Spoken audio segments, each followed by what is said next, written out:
आज का प्रश्न बड़ा सुंदर प्रश्न है। ये पूछा है स्वामी डॉक्टर वीरेंद्र पाल जी ने मोहाली से। वो कहते हैं, आचार्य जी, एक वाक्य बड़ा बार बार चलता है, सब प्रभु की लीला है। इस वाक्य को समझाने की कृपा करें कि ये प्रभु की लीला क्या है। प्रभु की लीला, प्रभु की लीला का अर्थ है प्रभु की इच्छा और उनकी अद्भुत रचनाएं, जिनमें संपूर्ण सृष्टि, जीवन के उतार चढ़ाव, सुख दुख, समस्त घटनाएं शामिल हैं। सामान्यतः लीला शब्द का अर्थ होता है क्रीड़ा या खेल। क्रीड़ा या खेल। परम गुरु ओशो जीवन की लीला पर बोलते हुए यही कह रहे हैं कि आप समझो ना समझो या कहो कि जीवन एक क्रीड़ा है, खेल है, एक लीला है, लेकिन वो तो है। आप समझे ना समझे या आप कहें, वो तो एक लीला चल ही रही है। इसको समझना बहुत जरूरी है। समर्थ गुरु समर्थ गीता में बड़ी प्यारी बात लिखते हैं। वो कहते हैं, अद्भुत है परमात्मा, अद्भुत है संसार, अनजाना भरमत फिरे, जाना जिसने पार। ये परमात्मा अद्भुत है। ये क्रीड़ा की बात गुरुदेव कह रहे हैं कि अद्भुत है परमात्मा और अद्भुत उसका रचाया हुआ ये संसार है। और जिसने इस सार को नहीं जाना, अनजाना भ्रमित फिरे, वो अनजाना ही भ्रमता रहता है इस संसार में। और जो इस बात को जान लेता है, जो इस प्रभु की लीला को जान लेता है, जाना जिसने पार। गुरुदेव कह रहे हैं, जाना जिसने पार, और जिसने इस लीला को जान लिया, समझो वह पार हो गया, पार हो गया। तो आइए इस प्रभु की लीला को जानते हैं। प्रभु की लीला को हम समझते हैं मुख्यतः 6 बिंदुओं के माध्यम से। हम प्रभु की लीला पर चर्चा करते हैं, समझते हैं। पहला है सृष्टि की रचना और संचालन, कि प्रभु ने ये अद्भुत रचना की है। प्रभु निराकार है, प्रभु निराकार है, अलग है, निरंजन है, लेकिन प्रभु ने रचना की, उसका संचालन किया। संचालन के लिए हम सब जानते हैं, ब्रह्मा विष्णु महेश, ये हम सब जानते हैं कि कैसे संचालन में वो आगे संचालित कर रहे हैं। इतने देवी देवता हैं, सबका कार्य लगा हुआ है कि किसको क्या कार्य करना है। कितनी अद्भुत ये सृष्टि चल रही है और प्रभु की इतनी अद्भुत रचना है। ये चांद तारे, राजेश्वराचार्य जी बड़ी प्यारी बात कहते हैं प्रभु की रचना को लेकर। वो कहते हैं, मिट्टी काली पीली हरेवन, आसमान का रंग नीला, सूर्य सुनहरा चंद्रमा शीतल, ये सब उसी की है लीला। सबको रचने वाला स्वयं छुप गया, सृजनहार सृष्टि का है, जिसको हम परमात्मा कहते, ये सब खेल उसी का है। कि ये जो देख रहे हैं आप, ये मिट्टी, ये चांद तारे, ये आकाश, ये फूल, ये पौधे, सब में सबको रचने वाला वही है। और इनको रचकर इनके भीतर ही वो छुप गया है, छुप गया है। ये सारी उन्हीं की लीला है, ये उन्हीं का खेल है, जिसको हम परमात्मा कहते। ये सब खेल उसी का है, ये खेल उन्हीं का चल रहा है। जिसके लिए समर्थ गुरु लिखते हैं समर्थ गीता में, जगत तमाशा एक है, कर्णहार करतार, शामिल हुआ सो रह गया, दृष्टा हुआ सो पार। गुरुदेव एक लाइन में समझा रहे हैं कि जगत तमाशा एक है, कि ये जो आपको दिखाई दे रहा है ये खेल है, ये तमाशा है, लेकिन कर्णहार करतार एक ही है। करतार कर्णहार वही है, प्रभु है। शामिल हुआ सो रह गया, लेकिन जो इस खेल में ही बेहोशी में रह गया, जो इस खेल में ही उलझ कर रह गया, जो दृष्टा नहीं हुआ इस खेल का, इस लीला का, तो वो तो उलझ कर यहीं रह गया। और जो दृष्टा हो गया वो पार हो गया, वो प्रभु को जान गया, प्रभु की लीला को जान गया। अगला बिंदु है, वो है सृष्टि द्वंदात्मक है। समर्थ गुरु बहुत हमें समझाते हैं, सम्यक स्वीकार में भी समझाते हैं कि सृष्टि द्वंदात्मक है। प्रभु की लीला का एक महत्वपूर्ण बिंदु है कि सृष्टि दिन है तो रात है। प्रभु ने ऐसी रचना की है कि ये द्वंदात्मक है। ये बात अगर समझ में आ जाए तो प्रभु की लीला का आनंद आ जाता है। और जिसको ये सृष्टि की द्वंदात्मकता समझ में नहीं आती, वो गहरे दुखों में चला जाता है। और जो द्वंदात्मकता को जान लेता है, वो आनंद में चला जाता है, सम्यक स्वीकार घटित हो जाता है। तो ये क्या है? जैसे दिन है तो रात है, हार है तो जीत है, स्तुति है तो निंदा भी है, अगर ऊंची चोटी है तो खाई भी है, फूल हैं तो कांटे भी हैं। तो जीवन में ऐसे ही अनुकूल भी होता है और प्रतिकूल भी होता है। ये हमारा जीवन नदी की तरह है और प्रभु की ऐसी रचना है कि जिसमें दोनों आते हैं। वो बीच में जैसे दर्शक बनकर हम देखते हैं दोनों कुलों को, दृष्टा होकर, साक्षी होकर हम देखते हैं कि एक किनारा अनुकूल का है, एक किनारा प्रतिकूल का है। और जब ये दोनों देखते हैं, सृष्टि को हम दोनों रूप को समझ जाते हैं, द्वंद्व को समझ जाते हैं, तो हमारे भीतर स्वीकार घटित हो जाता है कि प्रभु की ये तो अद्भुत लीला है। हर घटना हमारे विकास के लिए है, हर घटना हमें मंगल की ओर लिए जा रही है। प्रभु वही करता है जो हमारे लिए मंगल है। हम जानते हैं कि अनुकूल तो जरूरी था ही, प्रतिकूल भी उतना ही जरूरी था, क्योंकि जब भी हम प्रतिकूल से बाहर निकलते हैं, हम देखते हैं कि उसके पीछे कितना हमारा मंगल छुपा हुआ था। तो इसलिए सृष्टि द्वंद्वात्मक है। ये लीला भी प्रभु की समझ में आ जाए तो जीवन सफल हो जाए।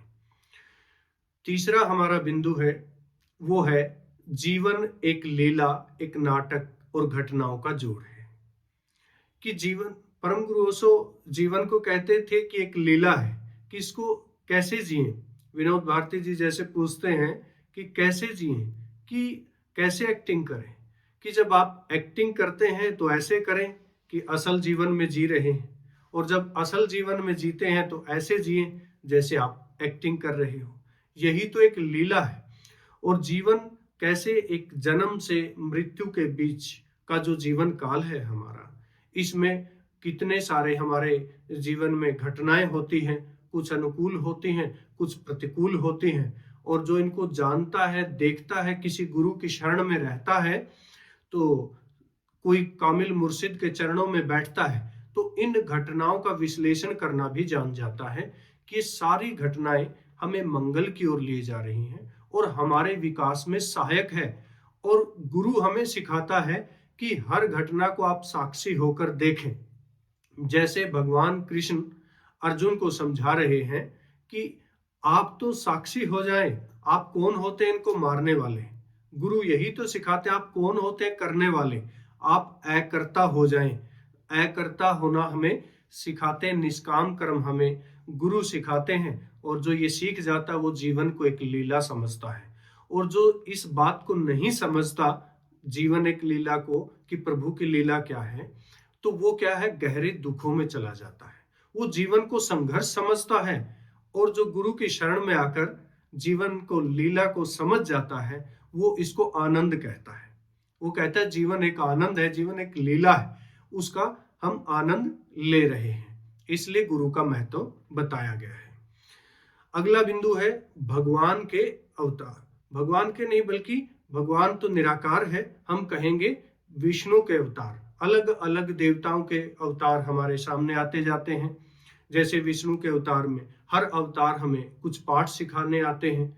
जैसे त्रेता युग में भगवान राम हमें मर्यादा का पाठ सिखा रहे हैं, हमें सील का पाठ पढ़ा रहे हैं। द्वापर युग में भगवान कृष्ण जी हमें क्या सिखा रहे हैं, वो हमें उत्सव का पाठ सिखा रहे हैं, हमें साक्षी का पाठ पढ़ा रहे हैं, हमें कर्म योग का पाठ पढ़ा रहे हैं, ज्ञान योग का पाठ पढ़ा रहे हैं, हमें भक्ति का पाठ पढ़ा रहे हैं।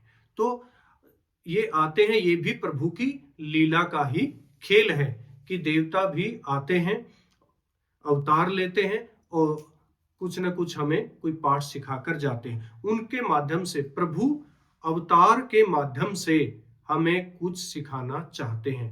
अवतार भेजकर धरती पर हमें कुछ लेसन देना चाहते हैं ताकि हम प्रभु की लीला को समझ पाए। असल में अवतार का मुख्य उद्देश्य ही यही है कि हम प्रभु की लीला को समझ पाए। और वो आते हैं, उसी में संत, उसी कोटि में संत आते हैं। संत भी इसलिए आते हैं ताकि हमें समझ आ जाए कि प्रभु, सब प्रभु की लीला है, जीवन एक लीला है, हम इसको समझें और आनंद में जिएं। इससे अगला बिंदु आता है, वो आता है कि कर्म और प्रारब्ध ये सब खेल जो चलता है, 12 नियम समर्थ गुरु हमें बताते हैं कि कैसे 12 नियम काम करते हैं। इसलिए जब उन नियमों को जान जाते हैं हम, तो हम भी फिर बाबा नानक की तरह समझ जाते हैं, हुक्मे हुक्म चलाए रहा नानक बिग से बेपरवाह। जबकि उनके हुक्म से सब कुछ हो रहा है, तो हमें परवाह किस बात की करनी। ये बात जब हमारी पकड़ में आ जाती है कि ये सब कर्म के नियम से हो रहा है, ये संतुलन के नियम से हो रहा है, ये परस्पर निर्भरता के नियम से हो रहा है, जो हमें प्रेम प्रज्ञा में समर्थ गुरु सिखाते हैं, तो ये कर्म करना जरूरी है। जैसे योगी के लक्षण हम जान रहे थे कि कर्म प्रधानता पुरुषार्थ करना होता है, और जैसा हम करते हैं वैसा ही संचित होता रहता है, और उस संचित में से ही हम एक जन्म में आते हैं और वही प्रारब्ध लेकर आते हैं, वही भाग्य बन जाता है, फिर ये जीवन चलता है। ये प्रभु की लीला है। कितना सुंदर आयोजन किया है, जिसके लिए संत कबीरदास जी कहते हैं, जैसा भाव तैसा फल दिना, कर्म ही न सर न जाए, जैसी जिसकी भावना वैसा प्रभु की लीला में पाए। कि जैसा भाव होगा आपका यहाँ, वैसा ही फल आपको मिलता चला जाता है। जैसा कर्म करने के पीछे भाव है, वैसा ही हमें यहाँ पर मिलता जाता। कोई भी नष्ट नहीं होता कोई कर्म यहाँ किया हुआ। जैसी जिसकी भावना वैसा प्रभु की लीला में पाए। इसलिए तो कहते हैं अध्यात्म भाव का जगत है, कि जैसे आपकी भावना होगी प्रभु की लीला में आप वैसा ही पाएंगे। अगला बिंदु आता है समर्पण और श्रद्धा। जब हम इन प्रभु की लीला को जान लेते हैं, तो अंतिम पड़ाव पर पहुंच जाते हैं कि प्रभु की लीला को जाना, तो हमारे भीतर समर्पण आ जाता है, श्रद्धा पैदा हो जाती है कि ये तो सब उसके आयोजन से चल रहा है, तो मैं किस बात की चिंता कर रहा हूं। अब तो क्या आ गई, समर्पण आ गया कि छोड़ दिया सब कुछ। इसलिए तो पांडवों ने अपने आप को समर्पित कर दिया था कृष्ण के, तो तभी तो भगवान कृष्ण ने उनको विजयी बनाया। और जो अपने आप को छोड़ देता है प्रभु पर, तो उनका तो विजय निश्चित है, और आनंद ही आनंद है जीवन में।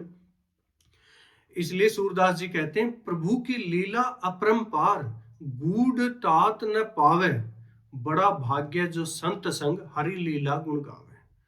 प्रभु की लीला तो अपरंपार है, लेकिन जो ये गूढ़ रहस्य जान लेता है, संसारी लोग नहीं जान पाते।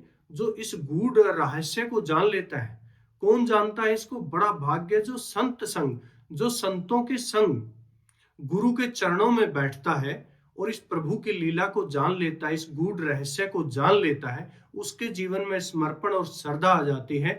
और वो फिर क्या करता है, हरि लीला गुण गावे, हरि की इस प्रभु की लीला के गुण गाने में ही अपना जीवन लगा देता है।